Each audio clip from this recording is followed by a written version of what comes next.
Hello বন্ধুরা, আপনাদের জন্য নিয়ে আসছি গরম রসে ভরা একটা গল্প। চলুন শুরু করা যাক। আমার বোন তো আমাদের সাথে আমাদের বাড়িতেই থাকত। সে সবসময় আমাকে লুকিয়ে লুকিয়ে দেখত। একদিন আমি জামা কাপড় পাল্টাছিলাম। হঠাৎ আমার চোখে পড়ে যে আমার ভাইপো আমাকে আড়াল থেকে দেখছে। আমি তাকে ধরে খুব মারি। সবার সামনে তাকে মেরে বাড়ি থেকে বের করে দিই। একদিন আমি বাজার থেকে ফিরে আমার মেয়ের ঘরে যাই। আর সেখানে গিয়ে আমি যা দেখি তা দেখিয়ে আমার হুঁশ উড়ে যায়। কারণ আমার মেয়ের সাথে। শোনো, কাজ করার সময় একটু চোখ কান খোলা রাখবে। সব সময় তাড়াহুড়ো করে কাজ করো। আমার শাশুড়ির গলার আওয়াজ শুনে আমি তাড়াতাড়ি করে দিলে পেঁয়াজটা ঢেলেই বাইরে বেরিয়ে আসি। কে জানে আমি আবার কি ভুল করে ফেলেছি। আমার বিয়ের 6 মাস হয়ে গেছে, আর এই 6 মাসে একদিনও যায়নি যেদিন আমি শাশুড়ির বকা খাইনি। আমার শাশুড়ি এক হাতে ঝাড়ু নিয়ে অ্যাকোয়ারিয়ামের কাছে দাঁড়িয়েছিলেন, যেটা দেয়ালের সাথে লাগা ছিল। অ্যাকোয়ারিয়ামের পিছন দিকে ঝাড়ু দিয়ে জোর করে ধুলো বার করার চেষ্টা করছিলেন। এটা ওনার রোজকার কাজ, ঘরের কোনায় কোনায় গিয়ে আমার কাজের খুঁত বের করা। আমি স্বামী অনিকেতের আসার সময় হয়ে গেছে। সে যদি এসে তার মায়ের হাতে ঝাড়ু দেখে তাহলে আমার কপালে দুঃখ আছে। মানে এগিয়ে গিয়ে মাকে বলি, জাদুটা আমাকে দিন মা, আমি ধুলো বের করছি। শাশুড়ি মা মুখটা বেজার করে আমার হাতে ঝাড়ু ধরিয়ে দেন আর বলেন, যখন আমার মেয়ে ঘর পরিষ্কার করত তখন সারা বাড়ি চকচক করত। সে শ্বশুর বাড়ি চলে যাওয়ার পর থেকে বাড়ির চমকটাই নষ্ট হয়ে গেছে। ওনার কথা শুনে আমার খারাপ লাগে। আমি সারাদিন ধরে বাড়ির কাজ করতাম, কিন্তু কিছুতেই ওনার মেয়ের মতন কাজ করতে পারতাম না। অনেক কষ্টে আমি কোণা থেকে না দেখতে পাওয়া ধুলো বের করে যখন রান্নাঘরে যাই তখন দেখি সব পেঁয়াজ পুড়ে গেছে। আমি বুঝতে পারছিলাম না আমি করব। বাড়িতে আর পেঁয়াজ নেই। আর বিকেলে আমার ননদ আসবে তার স্বামীর সাথে। আমি মাকে কিছু না বলে চটপট ঘরে গিয়ে অনেকে ফোন করে বলি যে সে যেন ফেরার সময় পেঁয়াজ কিনে নিয়ে আসে। এটা শুনে অনেকেই একটু রেগে যায় আর বলে, তোমার সব কাজ শেষ মুহূর্তে কেন মনে পড়ে? কিন্তু যখন আমি তাকে অনেক অনুরোধ করি তখন সে রাজি হয়ে যায় আর ফেরার সময় পেঁয়াজ কিনে নিয়ে আসে। তার আগে আমি লুকিয়ে লুকিয়ে পড়া পেঁয়াজগুলো ওখান থেকে সরিয়ে দিই। আর নন্দের আসার আগে আমি বিরিয়ানি বানিয়ে ফেলি। আমার নন্দের বিয়ে হয় আমাদের সাথেই হয়েছিল। সেই শ্বশুর বাড়ি চলে গেলেও তার স্মৃতি এই বাড়িতে রেখে গিয়েছিল। উঠতে বসতে আমার শাশুড়ি তার বিয়ের কথা বলতেন। আমি খুব যত্ন করে ডাইনিং টেবিলে খাবার সাজাই। আমরা সবাই যখন খাবার খেতে বসি তখন আমার স্বামী আমার বিরিয়ানির খুব প্রশংসা করে, কিন্তু আমার শাশুড়ি আমার সব আনন্দে জল ঢেলে দেন। তিনি বলেন, কিন্তু আমার মেয়ের হাতের বিরিয়ানির রংটাও কত সুন্দর হতো। এটা শুনে আমার সারা দিনের খাটনি মাটি হয়ে গেল। আমার পেট ভরে গেল, আর খিদে রইল না। আমি সবার এঁটো বাসন তুলে সেগুলো রান্নাঘরে মাছ দিয়ে যাই। আমার চোখে জল চলে আসে। আমার বাপের বাড়ির কথা মনে পড়ে যায়। ওখানে বাবা আমার সব কাজের প্রশংসা করত। আমার রান্না করা খাবার তো সবাই চেটেপুটে খেত। আর এখানে 1000 চেষ্টা করা সত্ত্বেও, কারণ আমার কাজ পছন্দ হয় না, আমার স্বামী আর শাশুড়ি সারাদিন আমার ননদের নাম করত। আমার ননদ তাদের প্রাণ ছিল। আমার শাশুড়ির ভাইপোর বিয়ে ছিল, আর তার জন্যই জামাকাপড় বাছিলাম। তখন আমার শাশুড়ি আমার ঘরে এসে বললেন, বোমা আজ তুমি শাড়ি পরে যেও, কারণ আমার মেয়েও শাড়ি পরেই আসছে। এটা শুনে আমি চিন্তায় পড়ে যাই। আমি শাড়ি সামলাতে পারি না, কিন্তু আমি এটা বুঝতে পারছি না যে আমার ননদ শাড়ি পরেছে বলে আমাকেও কেন শাড়ি পরতে হবে। অনেকের অফিস থেকে ফিরে আমার গোমড়া মুখ দেখে জিজ্ঞেস করে, কি হয়েছে? আমি বলি, মা আমাকে শাড়ি পরতে বলেছেন, আমার শাড়ি পরতে ভালো লাগে না। 1000 চেষ্টা করে ঢাকার সত্ত্বেও আমার মনে হয় যে আমার চেহারাটা পুরো ঢাকা পড়ে না। অনেকে এসে বলে, তুমি শাড়ি পরো না, শাড়ি শুধু আমার বোনকেই মানায়। এটা শুনে আমার খুব রাগ হয়। আমি জেদ করে শাড়ি পরি আর কোনো রকমে টলতে টলতে বিয়েবাড়িতে গিয়ে পৌঁছাই। ওখানে গিয়ে জানতে পারি যে আমার ননদ গর্ভবতী। সে খুশি হয় এবং সবাইকে খবরটা শোনাচ্ছিল। এটা শুনে আমিও খুশি হই, কিন্তু কিছুক্ষণ পর আমার সব আনন্দ মাটি হয়ে যায়। আমার ননদ গর্ভবতী শুনে সবাই আমাকে প্রশ্ন করতে শুরু করে যে আমি কবে গর্ভবতী হব, কারণ আমাদের একসাথে বিয়ে হয়েছিল। আমি বুঝতে পারছিলাম না সবার প্রশ্নের কি উত্তর দেব। পরের দিন আমার শাশুড়ি আমাকে ডাক্তারের কাছে নিয়ে যান। তারপর জানা যায় যে আমার কিছু সমস্যা আছে, যা চিকিৎসা হওয়ার পরেই আমি মা হতে পারব। বাড়িতে এসে আমার শাশুড়ি সারা বাড়ি মাথায় তোলে। আমি ঘরে দরজা বন্ধ করে বসে থাকি। অনেকে তোমাকে নিয়ে কিছু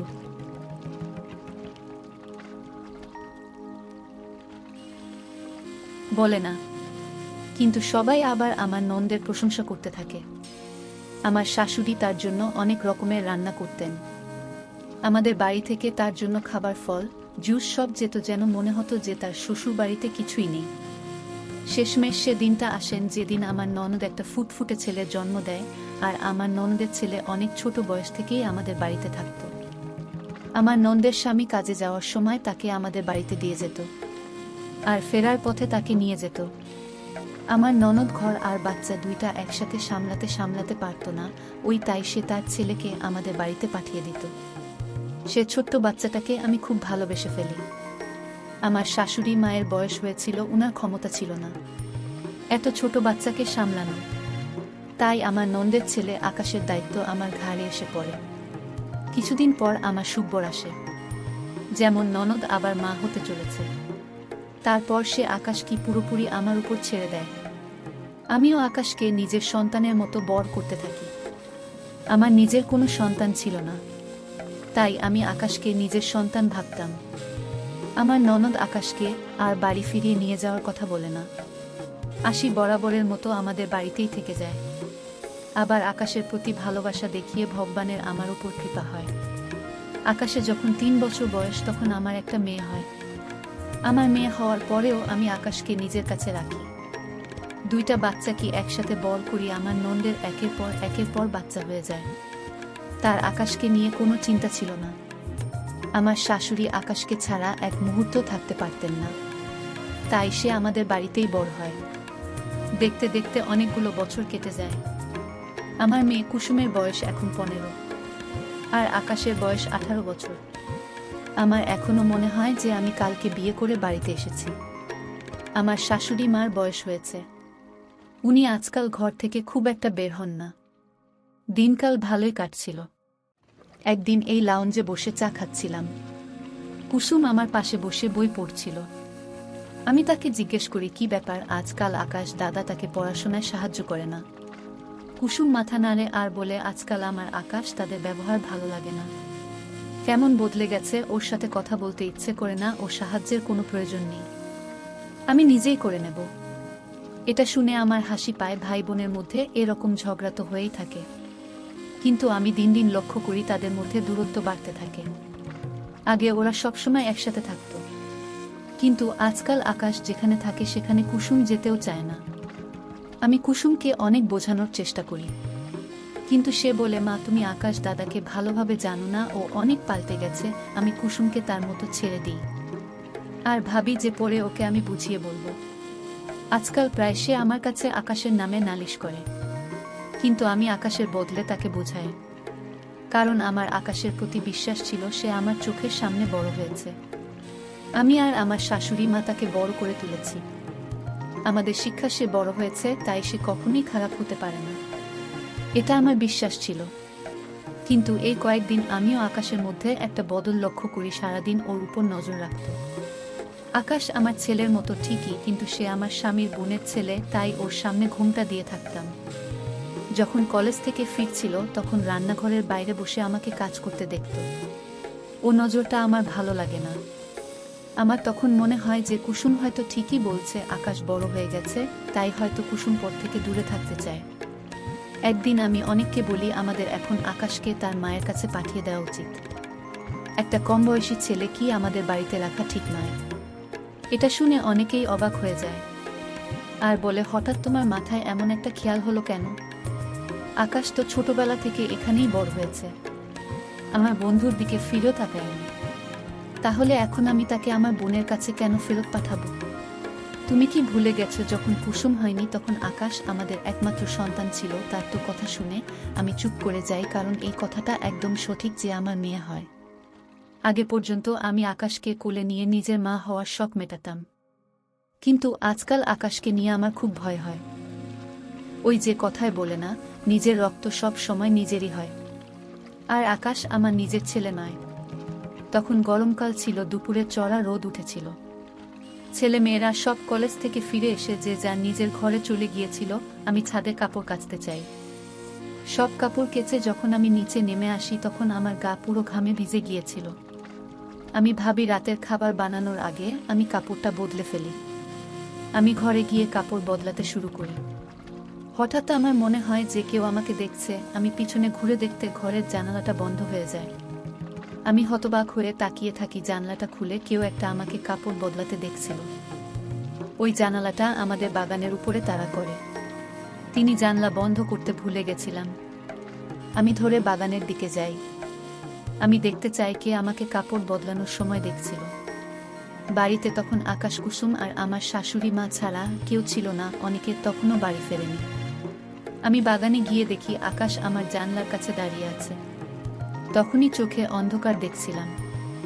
আমার বিশ্বাসই হচ্ছিল না যে ছেলেটাকে আমি ছোটবেলা থেকে কোলেপিঠে করে বড় করেছে সে এতটা নিচে নামতে পারে।